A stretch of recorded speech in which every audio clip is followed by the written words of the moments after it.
Akasbani Imphal Nayani Devi ne pau pajari ahanbada maru oiba pau Churachandpur jilaga Aizolgi marakta helicopter service Mizoram sarkarna hudok-lagani hairi Bharat Sarkar amasung NSCN-K Niki Faction-ga nungmai kapnaba lepagi yana warol chahi ama sangdokre Malemgi atai mafamsingda pangthoknabagum Manipurda sungasi World Suicide Prevention Numit Palam Thauram pangthokli amasung Nepalda hojik oirakliba phibam adugi yenglaga Bharat Nepal ngamkoi paring thingjinkhre ngakselgi thabak kankhatle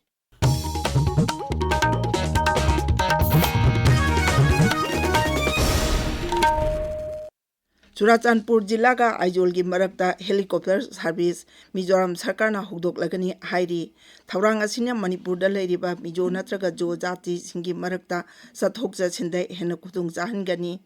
Mizoram Assam amasung Manipur gi Mar Student Association gi luchingba singa Mizoram gi Mukhya Mantri Lalu Homaga unarba matungda wafam asi phongdokhibani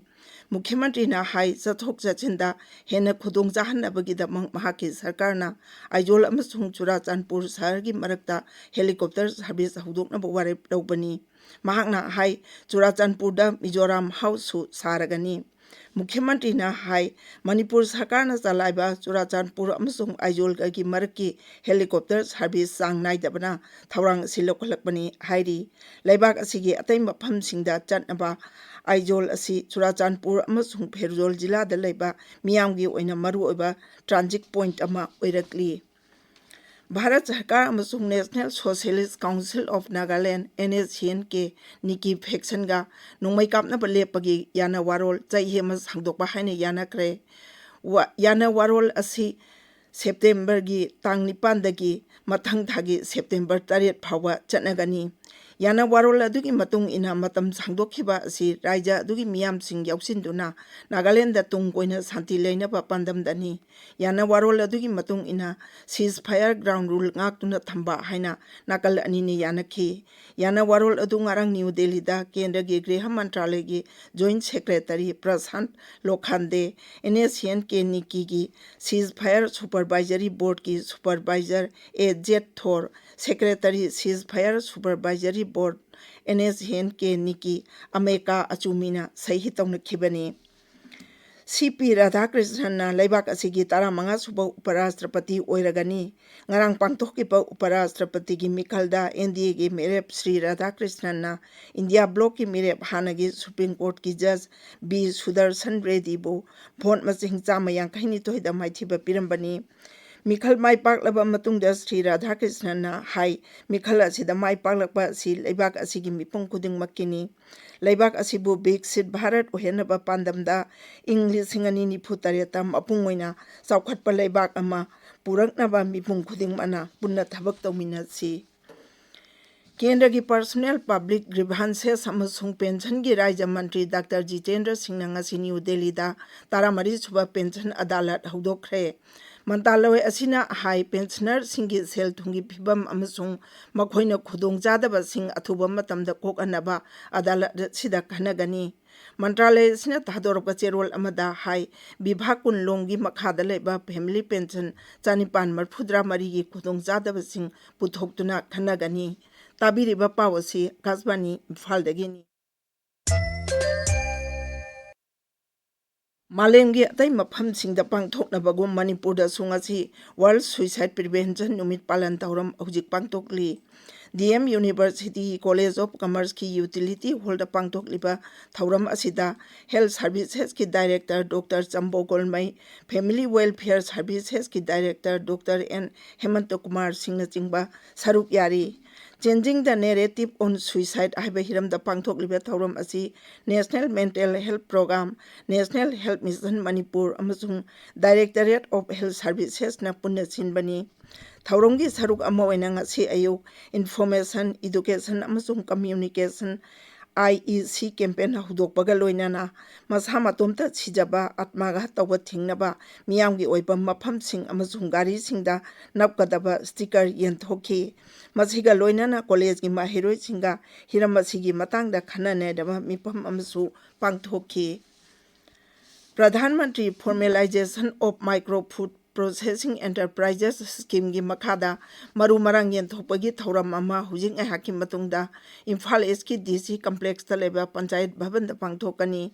thoram da scheme asi ki mai pak aba beneficiary singna makhoina matau karamna scheme asi paikhatpage haibadugi matangda wafam sing phongdokba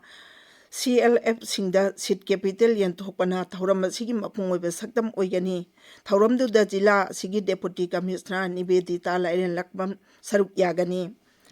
Writers Club Manipur lingkhat khibagi kontrama to subam mapok mon amsung tare chuba toijam bihari ningsing sahitya mana amadi lairi phongbagi thoram ngasi pangtokani Bishnupur Jilla ki Oinam da laiba the Royal Academy of Law da ngasi nungthil pangthokadaba thoram aduda saknairaba kabi amasung translator Nongmaithem Kiran Kumar Singh Royal Academy of Law Oinam gi secretary governing body Irengbam Jugeshwar Singh jingba saruk yagani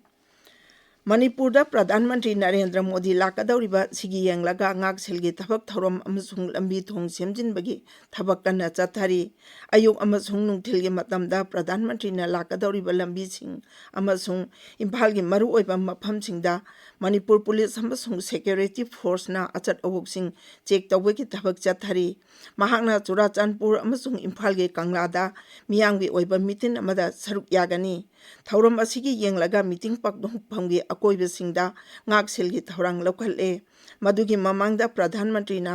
Aizolda railway ga mari lainaba tongan ba project sing sangagani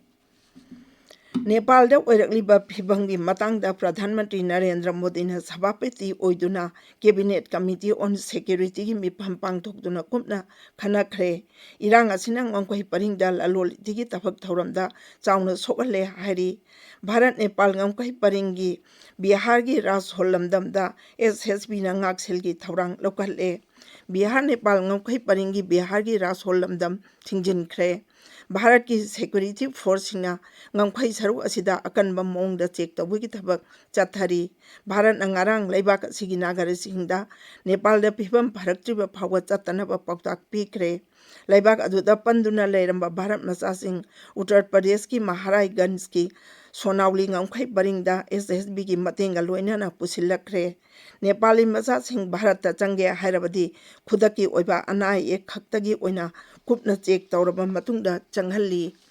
Yumnonariba laibak Nepal da ungkhanabigi phibam ama lairiba sigi yenglaga Uttar Pradesh ki Mukhyamantri Yogi Adityanath na Raja adugi DGP Rajiv Prasanda policing mikupnahum singna lainaba khanghankre Uttar Pradesh ka Nepal ga tainaba ngangkoi jila singda pung kunmari mikupnahum singna lainaba pautak adu pikibani Nepal dagi thorakpa yadana lairiba Bharat masasing mateng pangnabagidama Lucknow da akhanaba control room ama hangkhre Lucknow da laiba police headquarter da additional director general of police ki makhada laiba law and order branch ta control room adu hangdokpani marak asida yumlonariba laibak ta oirakliba phibam adu yenglaga Uttarakhand ki Mukhyamantri Pushkar Singh Dhamina video conferencing ki khutangda mipham pangthokre Mipham aduda Mukhyamantri na ngongkoi paringda check tawigi thabak kangkhanaba pautak pikhi Handakta nauna semdokhiba Goods and Services Tax GST Kendragi Electronics amasung Information Technology Mantraloygi makhada laiba Consumer Electronics and amasung ICT hardware gi sector sing chawthokanbada hena mateng oiragani tax hantanba sinama sigi potok sing miyamna leibada khudong jahanbaga loinana lamdam asida IT gi polam sing puthokpada hena mapangan kankal alagani masida natana MSME amasung start up sogatpaga loinana Digital India amasung Atmanirbhar Bharat oyanaba pandamda manglomda changsinba ngamlagani Aroibada maruiba pau amo Churachandpur Jillaga Aizolgi marakta helicopter service Mizoram Sarkar na hogdoklagani hairi Bharat amasung NSN ke Niki Faction ga nongmai kapna lepagi yana warol chai emas hangdokre malengbi atai mafam singda pangtong abagom Manipur da sungasi World Suicide Prevention Numit palan thoram pangthokli amasung Nepal da hojik oirakliba phibam adugi yenglaga Bharat Nepal ngangkai paring thingjin khre ngak selgi thabak kan khatle pauloi